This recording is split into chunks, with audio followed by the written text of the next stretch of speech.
자, 의사결정.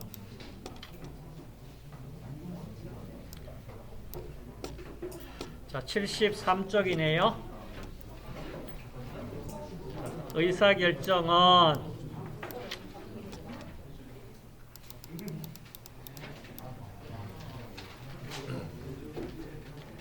쉽게 얘기하면 이겁니다. 우리가 어떠한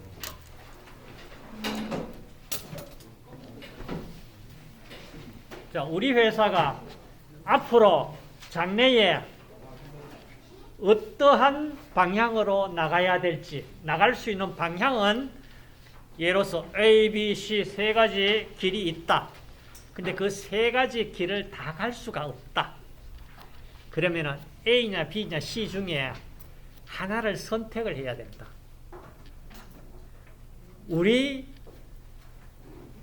우리가 살아가는 인생도 사실 선택의 연속이에요. 맞죠? 내가 갈 수 있는 길이 A, B, C 세 갈래 길 중에 하나만 갈 수가 있다. 이랬을 때 그 A, B, C 중에 어떤 길로 가야 될지 선택할 수 있는 선택권은 내가 가지고 있다. 그러면은 그 선택에 뭘 근거로 해서 내가 그 길을 셋 중에 하나를 선택을 할까? 그냥 아무 생각 없이 가는 대로 가는 것은 아니잖아요. 그죠? 그 얘기입니다. 자, 의사결정이란 조직의 목표 달성을 위한 여러 관리 과정에서 다시 말해서 여러 가지 대안이 있는데 그 대안 중에 하나를 선택해야 된다. 이때 그 선택의 그 문제 해결 과정 중에 하나 선택하는 걸 우리가 의사결정이라고 하자. 그럼 의사결정은 어느 계층의 사람들이 의사결정을 하느냐? 당연히 상위 경영층의 사람들이 아주 중요한 전략적 의사결정을 할 거예요. 그렇죠, 그죠? 회사의 전망을 회사가 흥할 수 있냐, 망하는 길로 가느냐, 이거 결정은 물론 전체 회사 조직원들이 다 관여는 할 수 있겠지만은 그 의사결정, 최종 결정은 결국엔 누가 할까요? 최고 경영층, CEO가 최종 결정을 해야 될 거 아니냐. 그렇죠? 이와 같이 자, 전략적 의사결정은 주로 상위 경영층에서 할 거고, 그 다음에 중간 관리층에서는 주로 관리적 의사결정을 할 거예요. 그리고 나서 하위 관리층에서는 주로 업무에 관여된 의사결정을 할 겁니다. 자, 이와 같이 의사결정을 각 계층별로 의사결정을 이제 담당하고 있을 텐데, 자, 그러면 그 의사결정을 할 때 어떻게 결정할까? 어떤 근거에서 결정을 할까? 이 말입니다. 자, 상황에 따라 가지고 의사결정하는 걸 우리가 두 가지 이렇게 가정을 합시다. 만약에 확실성하에서 의사결정은 쉬워요. 그러니까 의사결정 딱 하는데 예로서 한번 보세요. 공개 경쟁 입찰에서 업체를 선정하고자 한다. 이럴 때는 공개로 경쟁시켜가지고 그 응찰해온, 그죠? 조건이라든지 어떤 금액이라든지 이것만 딱 보면은 명확한 잣대가 있잖아. 그 잣대에 의해 가지고 이는 확실한 상황에서는 의사결정하기 쉽습니다. 그런데 문제는 불확실한 상황이잖아. 앞으로 장래일을 누가 어떻게 알겠나? 그렇죠? 장래일을 정확히 알 수 있다고 그러는 것은 사람의 영역이 아닐 수 있잖아. 그렇지만은 장래가 그냥 허무맹랑하게 다가오는 게 아니고 현재, 과거와 현재의 상황에서 연속선상에서 어떻게 본다고 그러면은, 그리고 또 앞으로 어떠한 환경의 변화가 올지, 이런 자료를 바탕으로 해서 예측이 가능할 수 있잖아.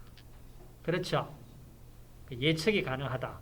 그렇지만은 확실한 상황은 아니다 이 얘기예요. 이때 의사결정하는 게 사실은 참 어려운 부분입니다. 그래서 가능하다면은 어떤 개인 혼자서 의사결정하기보다는 어떤 지식이나 정보에 근거해 가지고 또 많은 사람들의 생각을 들어 가지고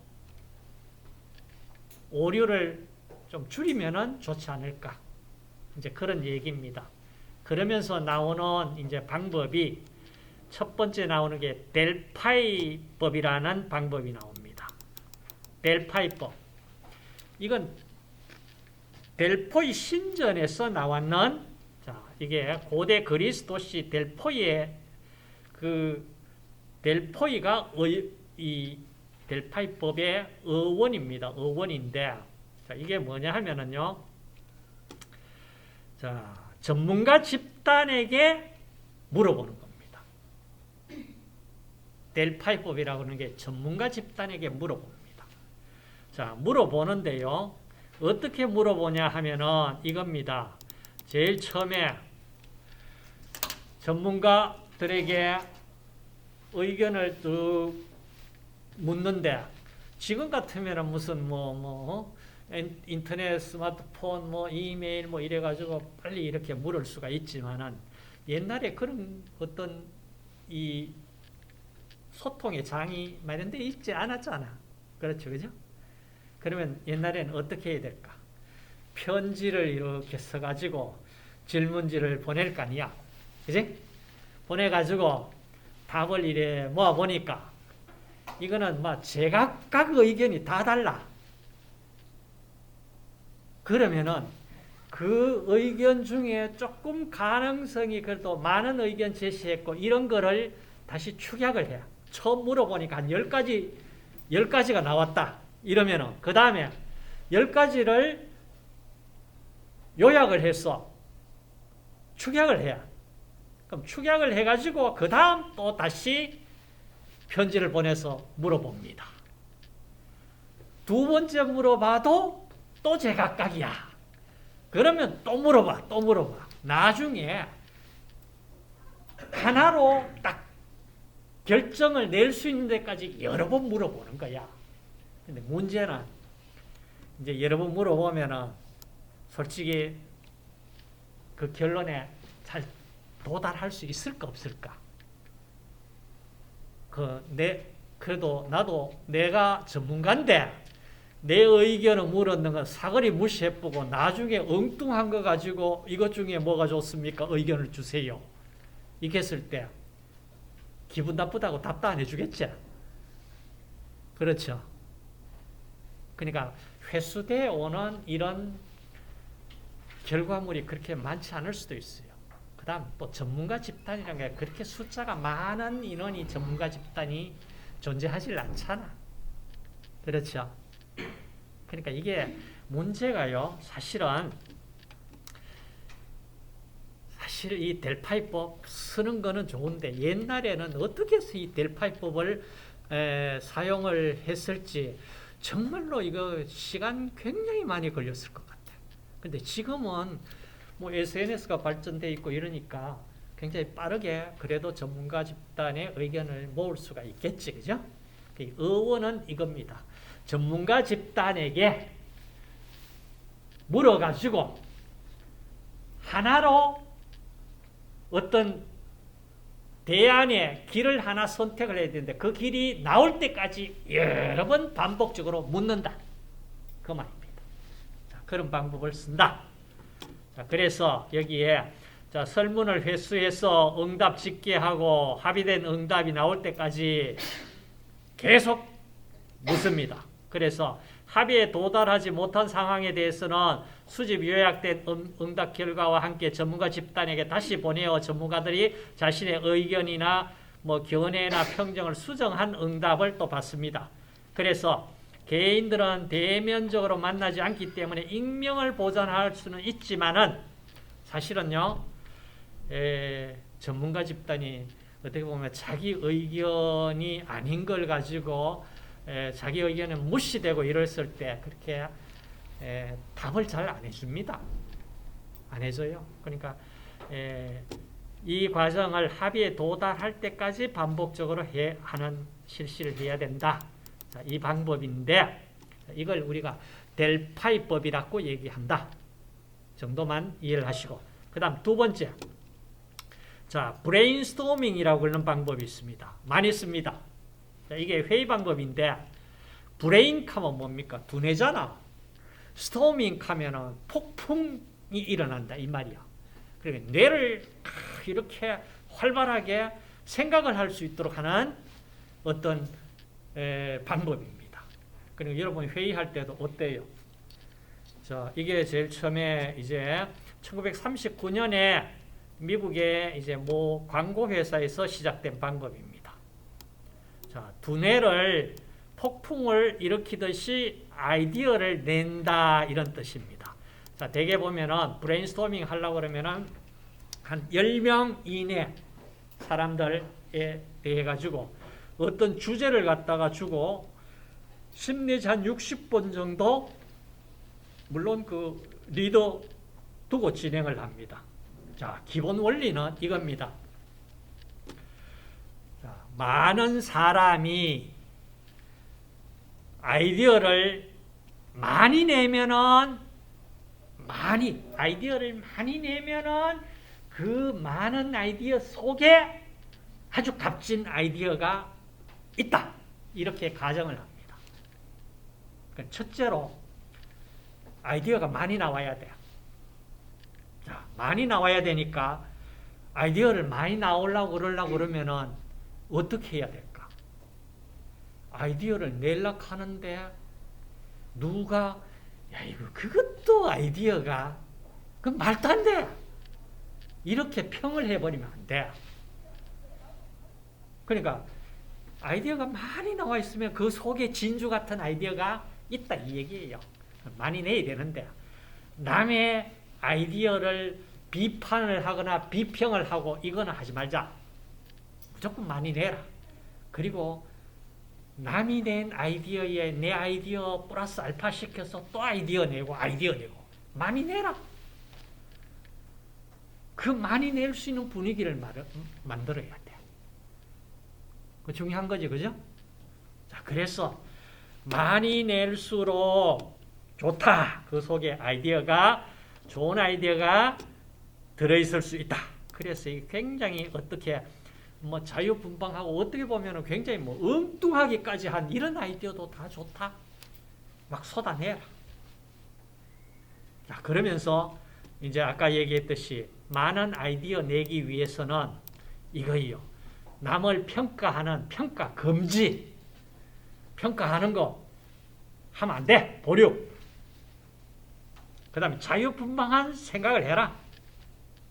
세 번째, 양이 우선이다. 질이 우선 아니다. 양을 많이 내놓고 나면은 거기에 질 좋은 것도 있다. 그리고 나서 남 아이디어 낸던 거 내 생각 보태가지고 결합 개선을 해가지고 아이디어 계속 만들어내라. 이 얘기입니다. 방법 좋죠? 그죠? 그래서 브레인스토밍 이거 많이 씁니다. 그러니까 남 뭐 얘기하는 걸 가지고 막 비판, 비평하고 이렇게 하면 안 되고 두뇌 회전을 두뇌 폭풍이 일어날 정도로 이렇게 아이디어를 우리가 내서 그 속에 진주 같은 아이디어를 찾아내자 이 얘기입니다. 괜찮은 방법이죠? 여러분 브레인스토밍 써보셨습니까? 안 해봤죠? 우리는 이제 대개 보면은 무슨 아이디어 내면은 야 그걸 말이라고 하나 이래버립니다. 그건 안 돼. 그러지 마시고 좋은 방법이야. 좋은 방법. 자, 그 다음 세 번째 명목집단법. 자, 명목집단법. 회의에 참석한 사람들이 무기명으로 각자 아이디어를 적어서 제출합니다. 그러면은 이 제출된 아이디어를 수합하고 기록하고 제출한 의견들의 토론을 거쳐서 최종안을 선택하는 방법입니다. 자, 어때요? 앞쪽에 브레인스토밍하고 하려고 그러는데 누가 무슨 말 했는지 다 나와 있잖아. 알잖아. 누가 무슨 의견을 냈는지 안 밝히고 그냥 종이에 다 써가지고 놓고 가자. 이 방법도 괜찮죠? 그렇죠? 자, 이런 방법. 자, 이 방법은 사실 브레인스토밍을 확장한 방법이라고 우리가 생각을 할 수 있는데, 브레인스토밍은 누가 어떤 아이디어 내는 거 다 우리가 보면서 진행하지만은, 이 경우는 자기 아이디어 내는 거 다 이렇게 종이에 적어가지고 무기명으로 아이디어를 내고, 자, 좋은 어떤 결정을 내릴 수 있는 그런 아이디어가 나올 것이다. 이렇게 우리가 하는 방법입니다. 자, 그 다음 이제 이렇게 지금 우리 하는 게 뭡니까? 계획 수립하는 거잖아. 그렇죠? 자, 계획 수립하는데 이 계획 수립에 필요한 여러 가지 방법들 이런 것들은 우리 사실 일상생활에도 굉장히 중요하게 사용됩니다. 그런데 우리는 별로 이런데 잘 길들여져 있지는 못한 거예요. 근데 학교 교육도 어떻게 보면 여러분들 왜 이런 어떤 문제 해결 능력, 토론하고 이런 과정에서도 수업에서도 그대로 다 적용할 수가 있거든요. 있어요.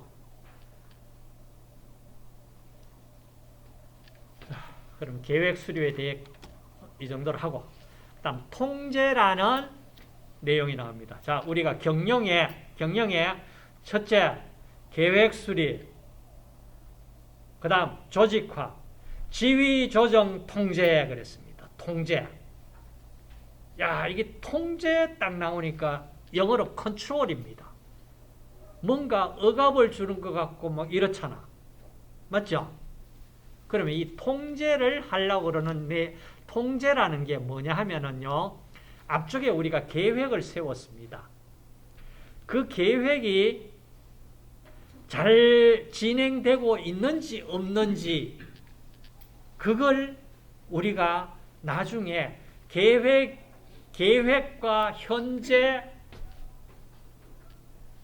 경영 성과가 일치하는지 하지 않는지 이 근거를 가지고 계획 대비해서 어떤 아웃풋이 안 나온다 이러면은 계획을 달성하기 위하도록 어떤 방향 전환을 해야 된다면 방향 전환을 할 필요가 있지 않냐. 그렇죠? 그것이 지금 얘기하는 통제입니다. 자, 여기 보시면 통제란 용어는 명령 등 권한 행사의 의미나 억제, 규제, 제한을 가하는 의미 이것만 있는 게 아니고요. 점검, 확인하는 의미 혹은 표준과 비교하는 의미 등 다양하게 사용되고 있습니다. 자, 다양하게 사용되고 있는데 지금 얘기하는 거는 자, 관리 과정에서 통제는 활동 과정을 조사, 계획 또는 표준과 비교해서 그에 대한 차이점이 발견된 경우에 시정 조치를 하는 걸 우리가 통제라고 그래요. 그래요. 계획을 세웠잖아. 계획을 세웠는데 그 계획이 현재 달성이 되지 않고 있다. 그러면은 원인이 뭐냐? 그런 걸 빨리 파악을 해가지고 계획 달성할 수 있도록 어떤 조치를 취해줘야 되잖아. 그렇죠? 그걸 통제라고 그래요. 자, 그래서 우리가 생각하는 뭐 억압 뭐하고 뭐 이런 것들에 대한 뜻만 있는 게 아니다. 통제야. 자, 그래서 자, 통제를 하는데 통제는 어떻게 해야 되냐 이렇게 한 4가지 원칙을 가지고 통제를 합니다. 자, 목적 확실성 원칙. 자, 그러니까 목적이 확실히 정해져 있어야 됩니다. 그래야 통제가 가능합니다. 그 다음 2번째, 통제 효율적으로 통제가 되어야 됩니다.